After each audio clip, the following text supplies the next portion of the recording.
Engraved बोला, टंकोत्कीर्ण। टंकोत्कीर्ण का मतलब आपका बुद्धि, कॉन्शियस जो है वो तो अभी हम्म ये प्रगाढ़ मान चुका है कि हम्म सत्य है, मैं मातृगाता दृष्टा हूँ। पूरा संसार का स्वरूप मुझे समझ में आ गया कि नित्यानित्य है। हर वस्तु हम्म नित्यानित्य है, आत्मा भी है, जीव भी है, पुद्गल पदार्थ भी है। और अब जब मैंने ये ठान लिया, जी लिया, मान लिया, हम्म जान लिया, ठान लिया और जी लिया। वो जिया कितना? एक क्षण। या तो एक क्षण बोलते हैं या अंतर्मुहूर्त होता है। अंतर्मुहूर्त का मतलब क्या है? कि अंतर्मुहूर्त का एक प्रमाण है। अंतर्मुहूर्त का मतलब 24 मिनट से पहले ही हमारा हम्म। विचलन हो जाता है आत्मा का। एक एक क्राइटेरिया दिया भगवान ने। मतलब 24 मिनट में हम नहीं, लोग एक बार अड़चास पृथ्वी से अड़चास नीचे जा सकते अड़चास हैं? अंतर्मुहूर्त, अंतर्मुहूर्त एक समय को बोलते हैं, 48 मिनट है। अच्छा, हाँ हाँ एक हाँ हाँ प्रमाण दिया है। हाँ अब हाँ आप हाँ। अपनी आत्मा को चेक करो। हम्म 48 मिनट से है तो उसको जगन्य बोला है। जगन्य मतलब छोटा। हम्म जगन्य, मध्य और उत्कृष्ट, ये तीन शब्द यूज करते हैं। यानी कि जगन्य मतलब शॉर्ट टर्म, लॉन्ग टर्म, और मध्य मतलब बीच वाला। हम्म तो जगन्य ही आत्मा अपने में स्थिर होती है। मतलब it is less than hmm 48 minutes. अभी एक सेकंड भी होती है तो 48 मिनट से कम है। हम्म इसलिए 48 का प्रावधान है। भगवान का ये हम्म आज्ञा है कि ये हम्म अगर 48 मिनट आपने साध लिया हम्म तो आप केवली हो गए। अब ये तो आपको कब पता चलेगा मैं केवली हुआ कि नहीं हुआ? कोई तो क्राइटेरिया, कहीं कट ऑफ पॉइंट होना चाहिए ना। हम्म तो अगर अपना बिना विचलन के हम्म 48 मिनट लगातार होता है तो केवली हो गए, ऐसा है। हम्म अभी हमारा अवस्था क्या है कि 48 मिनट से कम ही है। कभी 2 सेकंड होते हैं, कभी 4 सेकंड होते हैं, कभी 10 सेकंड होते हैं, कभी ये ये युद्ध जारी है। तो भगवान ये बोल रहे हैं कि अगर वो जगन्य भी है लेकिन ऐसा एनग्रेव्ड हो गया है तो आगे वाला भी हो गया है। ये होगा ही, मतलब कोई कारण नहीं है, ठीक है, समय लग सकता है। तो उसको नगण्य मान लिया कि है ही नहीं, अब कार्बन में शरीर नहीं है। क्यों मान लिया? किसके आधार पे? कि आपका प्रगाढ़ विश्वास है, प्रगाढ़ आपने जी लिया है। तो ये जीव जो है, हमारा आत्मा है, हमारी आत्मा जो है वो 48 मिनट्स को पार करेगी ही। कब? 48 मिनट का पार करने का मतलब क्या हुआ? कि वो पहले वाला आपका कार्बन शरीर ध्वस्त हो गया। कार्बन शरीर ध्वस्त हो गया। कार्बन शरीर भी है हमारे ऊपर अभी, औदारिक शरीर भी है। औदारिक शरीर में इसलिए वो औदारिक शरीर का जो कर्म बंधन है उसको चार नाम से दिया है। कि नाम है, गोत्र है, आयुष है। ये चार कर्म है। जो समझो ना कि वो पेड़ है, पेड़ की जड़ें हैं, जड़ें है वो चार कर्म है। जड़ें कौन सा है? दर्शनावर्णीय, ज्ञानावर्णीय, अंतराय और मोहनीय। मुन्नी। ये जड़ें हैं। अब जड़ें आपने अगर निकाल दी और अगर वो पेड़ है तो वो पेड़ खत्म होगा। अब जड़ें निकाल दी उसका भी प्रमाण है कि कितनी निकाली आपने। अब जड़ें आधी निकाली कि पूरी निकाली? हाँ। ने एक जड़ को एक चोट मार के जड़ का छोटा हिस्सा निकाला, वही वाली बात होगी। तो क्षयोपशम है। क्षयिक, क्षयिक समकिति हो गए बट क्षयिक चारित्र नहीं हुआ। तो क्षयिक समकिति को ही क्षयिक चारित्र की घोषणा कर दी। अब ये तो होने वाला ही है। अगर आप क्षयिक समकिति हो, क्षयिक समिति का मतलब क्या हुआ? उस जड़ों के झुंड में से एक जड़ को बाहर निकाल के, यानी कि उस बाल्टी में, उस मिट्टी में से एक कण हमने बाहर रखा, वो एक क्षयिक समकिति है। वो एक कण नहीं रखता है तब तक वो क्या है? औपसमिक समकिति है। वो हिलता डुलता आदमी है, कभी भी हिल जाएगा वापस। तो सुनी सुनाई बात है ना, उसको अब अनुभव तो है नहीं। हाँ कि हाँ हाँ हाँ। एक मिट्टी हटाई और बाहर रखी, वो अनुभव जब तक नहीं आता है। ये एक ट्रांजेक्शन आप मार्बल का, गाड़ी का नहीं बेचेंगे तब तक वो मार्बल में आपका विश्वास ही नहीं होगा। एक बार मार्बल बेचेंगे और आपकी जेब में 50,000 रुपये कमा लिए, फिर आपको बताने की जरूरत नहीं है। बार बार गाड़ी लाएगा। अब ठीक है, बीच में कोई तो प्रसंग आ गया तो गाड़ी छूट जाती है। घर में शादी है भाई, चलो अभी गाड़ी बाद में लाएंगे, और क्या करता है बोले गाड़ी को, उसमें रस है बट वो भी कर नहीं पाता है। तो उसके ऊपर ये घोषणा करिए कि भाई ये देखिए क्या बोलते हैं, जो वास्तव में ज्ञानी है उसके बुद्धिपूर्वक, इच्छा पूर्वक राग द्वेष मोह रूप आश्रमों का अभाव है। जानबूझ के तो वो करता नहीं। उसको तो पता ही है कि ये तो जहर है, लेकिन ये कौन करवाता है? फिर वो कार्बन शरीर के प्रभाव में आत्मा बह जाती है। वो जोर मारता है और बलात् उसको ले जाते हैं आत्मा को। जैसे हम इसको अनुभव कर रहे हैं, नहीं कर रहे, हम हम्म जान रहे हैं तो भी उधर चला जाता है, फिर बोले यार ये क्या हो हम्म रहा है। इसलिए वह निराश्रव ही है। अब घोषणा कर, निराश्रम मतलब है ही नहीं उसका दूसरा। वह तो हम्म निराश्रवी है, उसका भी लॉजिक दिया है क्यों निराश्रवी है, कि वो उसका स्वामी नहीं है। वो उसको बोलता है मैं नहीं चाह रहा हूँ, ये तो आ जाता है, ऐसा है। हम्म ऐसा मतलब स्वामी नहीं है, लॉजिक दिया है। अगर वो स्वामी हम्म है, जानबूझ के कर रहा है, तो कर्म बंधन करेगा, वो तो होगा फिर। हम्म। हाँ, वो कॉन्शियस अगर अपन कर रहे हैं, नहीं तो अगर हाँ, हो रहा है उसमें बंधन नहीं हो सकता है, वो चीज अलग हो है। रहा है बंधन में, लेकिन पीछे लॉजिक है कि वापस तलवार उठाएगी आत्मा। ये हो रहा तो भी हम्म वापस करने नहीं देगा, मतलब वो तो उसको एनग्रेव्ड है कि ये तो गलती है हम्म भाई, जो हो भी गया तो वापस तलवार उठेगा, मतलब क्या हुआ, आलोचना प्रतिक्रमण करेगी कि यार ये, अरे मैंने ये क्या कर दिया। हम्म उस अग्नि से वापस भस्मीभूत कर देगा, होगा तो भी। हम्म बिल्कुल। हम्म और उसका जो आनंद में स्वाभिमान बोलो, आनंद बोलो, सुख बोलो, कितना आनंद होता है। हम्म तो आनंद होता है उस आनंद का। अगर प्रमाण क्वांटिटी को तुमको अनुभव करना है, तो आप अनुभव करो इस तरह से, 84 लाख योनि में ये भटका है हमारा जीव, हम्म कहीं उसको सुविधा नहीं मिली, हम्म। और अब सुविधा मिल गई। हाँ हाँ हाँ हाँ। आप एक उससे भी आशय लगा सकते हो, आप ट्रेन की, रेलवे की टिकट में ट्रेन के सीट के लिए आप 2 घंटे पीछे पड़े कि भाई साहब यार सीट कर दो ना, यार सीट कर दो ना। 2 घंटे हम्म बाद जो सीट मिलती है कि मेरा बर्थ मिल गया, कैसा अनुभव हम्म होता है। कैसा लगता है, अरे यार मजा आ गया, अब तो मैं जयपुर आराम से सोते सोते जाऊंगा। अपॉर्चुन इट्स एन हैं? अपॉर्चुनिटी। ये जन्म हाँ, अपॉर्चुनिटी है एक तरह से। हाँ। भाई ये तो मानव जीवन अपॉर्चुनिटी है, बिल्कुल, प्रोवाइडेड वो श्रद्धा करे। सदा करे, समझ में आए, प्रश्न हो, गुरु हो। अब मतलब जैसे बुद्धिज्म का, मेरे को तो करुणा भी आती है। कल मतलब ये हमारे यहाँ मैं अभी मिल के आया हूँ। अच्छी बात है कि बहुत विपश्यना में इसमें जाते करते हैं, लेकिन पूरी बात जानने के बाद अधूरी बात तो ठीक नहीं लगती। मतलब गलत कुछ भी नहीं है, see there is nothing wrong in this world, everything hmm right, because everything has a view. हम्म अब मैं तो बोलता हूँ भगवान बुद्ध बोल रहे हैं, राइट। वो ये बोल रहे हैं कि हर एक वस्तु अनित्य है, हम्म। ये एक प्रिंसिपल है। वैलिड भगवान वैलिड। बोल रहे हैं नित्यानित है। हम्म रेफरेंस पॉइंट पकड़ोगे तो मैं बोलूंगा, बाकी बोलते ही नहीं है वो, ऐसा है। तो अब अनित्य है, तो क्या परिभाषा है कि मन को आप विपස්සना में जाके देखो, श्वासोच्छ्वास देखो, मन हमेशा बदल रहा है। जैसे अपन विचारों में, उन्हें प्रज्ञान में देखते हो, बदलता हुआ दिखता ही है। वो सत्य है, हम्म तो कुछ गलत नहीं है। भगवान ने गलत बोला, ऐसा नहीं है। पर एक सवाल और आता है ना, कि जो बदल रहा है, तो कौन किसको देख रहा है, एक सवाल। दूसरा सवाल, वहां मन तो उपस्थित है ना। बदल रहा है तो कौन बदल रहा है, बदल रहा है मन, बदल रहा है ना। तो हम्म मन है तो सही, हम्म मन तो नित्य है, हम्म उसके भाव बदल रहे हैं। हम्म ये नित्यानित हुआ कि नहीं हुआ। हम्म तो बुद्ध भगवान से तो अपन उनको पूछते हैं कि प्रभु आप बोल रहे हो बराबर है, पर मन तो नित्य है, कौन बदल रहा है। अब इसमें क्या, अनात्मवादी है। अनात्मवादी का मतलब कि ये शब्दों का जाल है और कुछ नहीं है। अनात्म का मतलब भगवान ने रिजेक्ट किया कि आत्मा कुछ नहीं है, बुद्ध भगवान ने। तो मन है, चलो मन है, हम भी आत्मा तो है, मन जो बोलते हैं वो मन ही तो है। लहरी तो समुद्र है, हम नहीं बोलते इसको चलो समुद्र नहीं है, हाँ लहर है, चलो लहर है, ठीक है। सोती हुई लहर है, ऐसा बोलने का ना। तो क्या है, निकला तो आत्मा ही ना। सोती हुई लहर को बोले तो क्या मतलब हुआ, आत्मा ही हुआ ना। तो उसको आत्मा का झंडा लेके क्यों नहीं, मैं तो आत्मा ही बोलूंगा, तुम नहीं बोलते, झगड़ा क्यों करना, हाँ भाई ठीक है, भगवान को सब मान्य है, बोल दिया।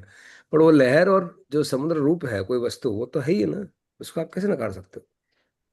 परंतु हाँ इतना विशेष है कि वह ज्ञानी जब तक ज्ञान को सर्वोत्कृष्ट भाव से देखने था। सर्वोत्कृष्ट का मतलब क्या है, उत्कृष्ट, यानी कि 24 घंटे।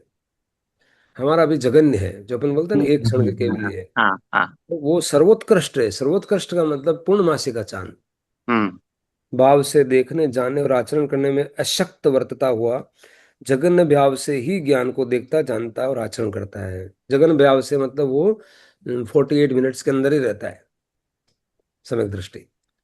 केवली का हम्म क्या है, 48 मिनट्स नहीं है, उनका 24 घंटे। हम्म तो जगन्य भाव और उत्कर्ष भाव दोनों का यहाँ क्लैरिफिकेशन कर दिया कि एक क्षण का अर्यंत क्या है और अर्यंत एक्चुअल में जो अर्यंत क्या है, दोनों का यहाँ हम्म, स्पष्ट बता दिया कि सर्वोत्कृष्ट भाव से और जघन्य भाव। स्मॉल हो गया जघन्य, मीडियम हो गया मध्य, और लार्ज मतलब बड़ा, सर्वोच्च। अब लार्ज हम्म, जो लार्जेस्ट है वो तो सर्वोत्कृष्ट है, वो केवली है। हम्म, सर्वोत्कृष्ट भाव से देखने, जानने और आचरण करने में अशक्त वर्तता हुआ जघन्य भाव से ही ज्ञान को देखता, जानता और आचरण करता है, तब तक उसे भी जघन्य भाव की अन्यथा अनुपपत्ति के कारण जघन्य भाव अन्य प्रकार से नहीं बनता, इसलिए जिसका अनुमान हो सकता है। ऐसे अबुद्धिपूर्वक कर्म कलंक के विपाक का सद्भाव होने से, देखिए अभी क्या वर्ड दिया, ऐसे अबुद्धिपूर्वक। अबुद्धिपूर्वक मतलब आप तो जाना तो नहीं चाहते हो, लेकिन हम्म, कर्म कलंक के विपाक का सद्भाव होने से, जो कार्बन शरीर है वो पीछे वो कलंकित करता है आत्मा को। अभी विपाक का सद्भाव होने से पुद्गल कर्म का बंध होता है। कर्म बंधन होता है अबुद्धिपूर्वक। बुद्धिपूर्वक तो हो ही नहीं रहा, अबुद्धिपूर्वक होता है, हम्म, लेकिन उसको रिजेक्ट कर दिया हम्म, कि हम्म, ये उसका स्वामी नहीं है, इसलिए वो नहीं हो रहा है, हो रहा है लेकिन नहीं हो हम्म, रहा है, तो बोला है। अबुद्धिपूर्वक कर्म कलंक के विपाक का सद्भाव होने से पुद्गल कर्म का बंध होता है, इसलिए तब तक ज्ञान को देखना, जानना, आचरण करना चाहिए जब तक ज्ञान का जितना पूर्ण भाव है उतना देखने, जानने, आचरण में भली भांति आ जाए। वापस वो आत्मा तो अपने आप उठती ही है, हम्म, और जब तक पूर्ण भाव नहीं हो तब तक हमारा पुरुषार्थ जारी है। तब से हम्म, लेकर साक्षात ज्ञानी होता हुआ, तब से लेकर साक्षात ज्ञानी होता हुआ सर्वथा निराश्रव ही होता है। बोलो वहां से लेकर उस यात्रा को भी निराश्रव ही माना है।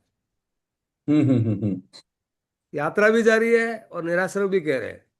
ज्ञानी के बुद्धिपूर्वक अज्ञान में, बुद्धिपूर्वक मतलब अज्ञान में राग द्वेष मोह का अभाव होने से वह निराश्रव ही है। परंतु जब सूक्ष्म ज्ञान है, यानी कि बीच वाला ज्ञान है, तब तक वह ज्ञानी ज्ञान को सर्वोत्कृष्ट भाव से न तो देख सकता, न जान सकता, न आचरण कर सकता है, किंतु जघन्य भाव से देख सकता है, जान सकता है और आचरण कर सकता है। इससे यह ज्ञात होता है कि उस ज्ञानी के अभी अबुद्धिपूर्वक कर्म कलंक का विपाक चारित्र मोह संबंधी राग द्वेष विद्यमान है, और इससे उसके बंध भी होता है। इसलिए उसे यह उपदेश है कि जब तक केवल ज्ञान उत्पन्न न हो, जब तक निरंतर ज्ञान का ही ध्यान करना चाहिए, ज्ञान को ही देखना चाहिए, ज्ञान को ही जानना चाहिए और ज्ञान का ही आचरण करना चाहिए। इसी मार्ग से दर्शन ज्ञान चारित्र का परिमंड बढ़ता है, और ऐसा करते करते केवल ज्ञान प्रकट होता है। जब केवल ज्ञान प्रकटता है सबसे, तब से आत्मा साक्षात ज्ञानी है। और क्या बोला, तब केवल ज्ञान प्रगटता है, तब से आत्मा साक्षात ज्ञानी है और सर्व प्रकार से निराश्रव है। जब तक समय ज्ञान है, यानी कि बीच वाला, जिसमें थोड़ा अक्षायिक थोड़ा उपशम, तब तक अबुद्धिपूर्वक चारित्र मोह का राग होने पर भी बुद्धिपूर्वक राग के अभाव की अपेक्षा से ज्ञानी को निराश्रव ही कहा है। और हाँ, हाँ, अबुद्धिपूर्वक राग का अभाव होने पर तथा केवल ज्ञान प्रकट होने पर सर्वथा निराश्रव कहा है। यह विवक्षा की विचित्रता है, ये एनालिसिस की स्ट्रेंज स्थिति है, ऐसा बोल रहे हैं कि ऐसा एनालिसिस किया है जो एकदम गमेगा ही नहीं। विचित्रता बोला कि विचित्र है यार, आप ऐसे ऊंधी ऊंधी बात करते हो, ऐसा होगा ही, ये कोई सुनेगा तो झगड़ बैठेगा, बोले ऐसे कैसे हो सकता है। उन्होंने नीचे लिख पूरी दिया कि गुंजाइश है। हाँ, ये अपेक्षा की विचित्रता है, अपेक्षा से समझने पर ये सर्व कथन यथार्थ है। बोलो, ये जो ऊपर बोला है, अगर आप पॉइंट ऑफ रेफरेंस पकड़ोगे तो सब जो बोला सब सही है, नहीं तो झगड़ा करोगे तुम। हम्म, इससे ज्यादा और क्या चाहिए। कितना स्पष्ट खोल दिया एक एक करके। अगर अपेक्षा से समझोगे तो सर्वकथन सत्य है, और नहीं तो विचित्र लगेगा कि कहीं ऊंधी ऊंधी बात कर रहे हैं। अभी तो कर्म बंधन कर रहे हैं रोज, वहां उधर उसको गुस्सा भी आ गया तो बोला कि नहीं इसका कुछ नहीं है, अभी इसका बोल ढीला हो गया, ऐसा हो गया। जबकि उस ज्ञानी को बहुत उस बात का पछतावा है कि भी मैंने ये क्या कर दिया वापस। वो तो ज्ञानी की आत्मा ही जानती है ना, तुम उसकी ज्ञानी की, अगर वो ज्ञानी की आत्मा में ऐसा है तभी ये कथन सत्य है, और ऐसा नहीं है तो यह सत्य है। तो हमारी आत्मा को हम जानते हैं, उस और कौन हम्म, जानता है। लेकिन एक ज्ञानी दूसरी ज्ञानी की आत्मा को पकड़ लेता है, क्योंकि वो वैसे ही वर्तन उसके साथ बहुत सारी गलतियां खुद कर रहा होता है। तो वो समझ जाता है कि ये कहाँ बैठा है, ये चालाकी कर रहा है, कि उसके मन को 1000 बार पढ़ा है, तो उसके मन को भी पढ़ लेता है। यही अंतर्यामी है जो मन पर ये ज्ञान है। तो भगवान को ये समझ आ जाता कि गौतम गंधर आ रहे, उनको क्या प्रश्न चल रहा है, और क्या वो देख रहे हैं, और क्या सुन रहा है, वो है। कहा तुम्हारे भिंडी की सब्जी बनाएगी, तोरी की सब्जी, वो नहीं देखते प्रभु, प्रभु का ये काम थोड़ा है। वो तो उसके उस मन को रमने वाले हैं, और मन को समझ रहे हैं। 12 साल से यही तप कर रहे हैं, भिंडी सब्जी और तोरी की सब्जी थोड़ा देख रहे हैं, मन में क्या चल रहा है वो देखते हैं। भिंडी तोरी की सब्जी तुम्हारे छोड़ दी भाई, तुम खा लो जो खाना है, उनको तो भिंडी तोरी से कोई लेना देना ही नहीं है।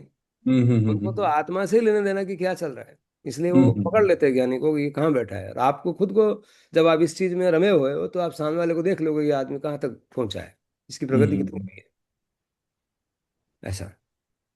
और जितने सारे मत देखने के बाद तो और लगता है कि अरे प्रभु क्या क्या फरमाया। सब मत अधूरे लगते हैं, गलत कुछ नहीं लगता, कोई मत पूरा नहीं है। मतलब ऐसा लगता है कि क्या तो दिया है सब चीज भगवान ने, कैसे दिया है, नहीं हो सकता ये, मतलब बहुत मुश्किल है इसको उतारना, इसको समझना, इसका निर्माण करना पहले, तो फिर उसको, ये परंपरा चल रही है और सुन रहे हैं हम। बहुत अद्भुत है, मतलब अद्भुत क्या, आप समझ लो कितने ही सारे और कोरोना का विषय हो जाते हैं। अब वो जैसे है तो ठीक है, क्या करना, उसको ज्ञानी शांत मौन हो जाता है। आप वेदांति से बात करोगे तो वो एक पक्ष पकड़ रखा है। वेदांति और बुद्धिज्म दो, दो भगवान के दो हाथों को एक एक वो खींच रहा है, वो ये खींच रहा है। भगवान तो पूरे पूरे दोनों को लेके घूम रहे हैं। और पूरे पूरे में बोल दिया कि ये सत्य है कि वो सत्य है, तो बोला अर्पिता निर्पिता सिद्ध है।